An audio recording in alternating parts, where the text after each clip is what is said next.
Assalamu alaikum. My name is Mehwesh and today I will talk about depression, its features, some common misperceptions about it, and how it can be managed.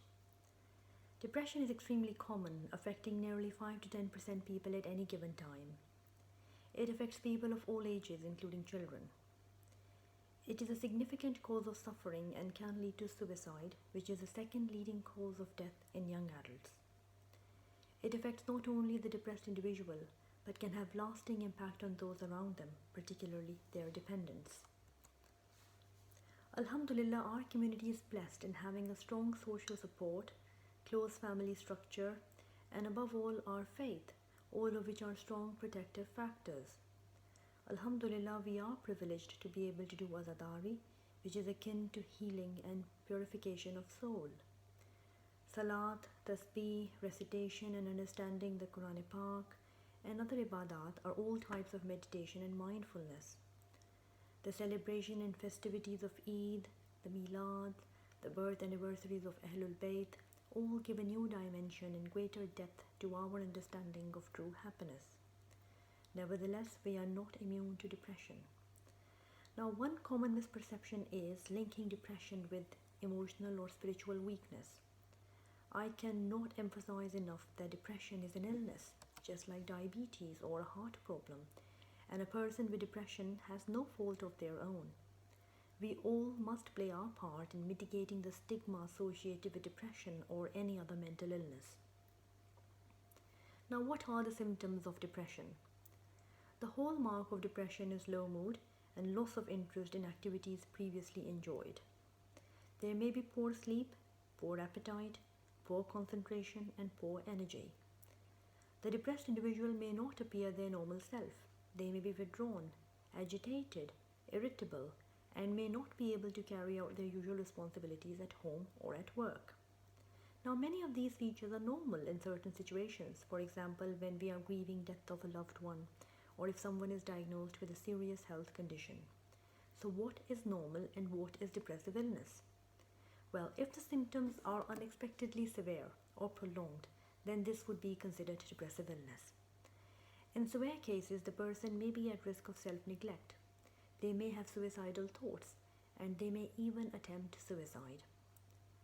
Some people may experience psychotic symptoms where they may lose touch with reality, such as hearing voices or seeing things which are unreal. They may believe things which are not true. These symptoms, their severity and effect varies from person to person. Some of these symptoms can be caused by other conditions such as thyroid problems or chronic illnesses or nutritional deficiencies. Therefore, if anyone experiences any of these symptoms, as a first port of call, they should see their GP.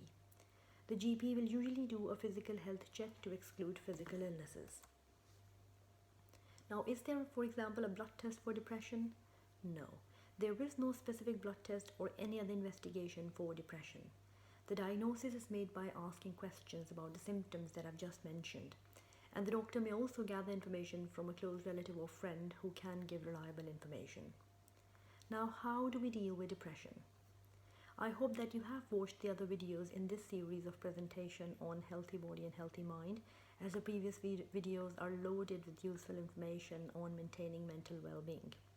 But to summarize, a few easy steps that we all can do every day are exercise, which leads to release of hormones and chemicals inside the body, then natural antidepressants with no side effects, and of course other healthy lifestyle habits such as regular sleep, a healthy well-balanced diet, other usual activities such as gardening, yoga, reading, DIY, voluntary and charitable activities, and of course our very own mindfulness activities like salat, tasbih, tilawat-e-Quran, du'as, and other ibadat including majalis. And finally, please do maintain contact with your family and your community, which is even more crucial during the current pandemic with the social distancing measures. Finally, for the specific treatment of depressive illness, we have two main treatment options which complement each other. They are antidepressants and talking therapy. Antidepressants are very commonly prescribed medicines. They are generally safe and effective and are also useful in other conditions such as anxiety. A common misconception is that their benefit appears after several weeks. We now know that the benefit appears within 10 to 14 days and keeps building up over several weeks. Like all other medicines, they can cause side effects, but the side effects are usually mild, and with the wide choice available, an alternative can easily be found. A common question asked is, are antidepressants addictive? And the answer is a loud and resounding no.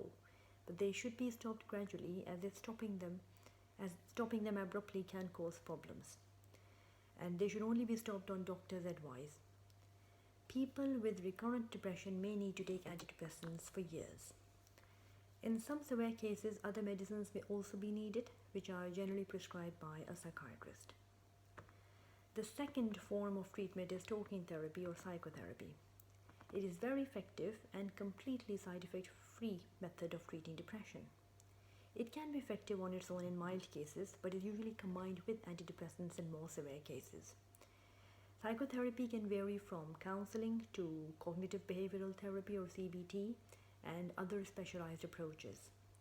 Psychotherapy is given in weekly sessions, each lasting 1 hour, and the number can vary from 8 to 20. In some types of severe depression and in resistant cases, electroconvulsive therapy or ECT, commonly known as shock therapy, is used. And finally, some patients may need to be treated in a hospital if their treatment cannot be carried out safely in the community.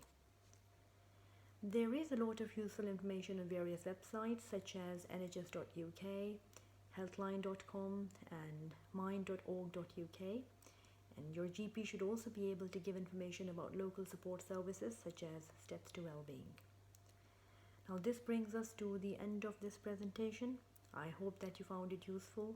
Please feel free to contact me if you had any questions about depression. Allah Hafiz and have a blessed Ramadan.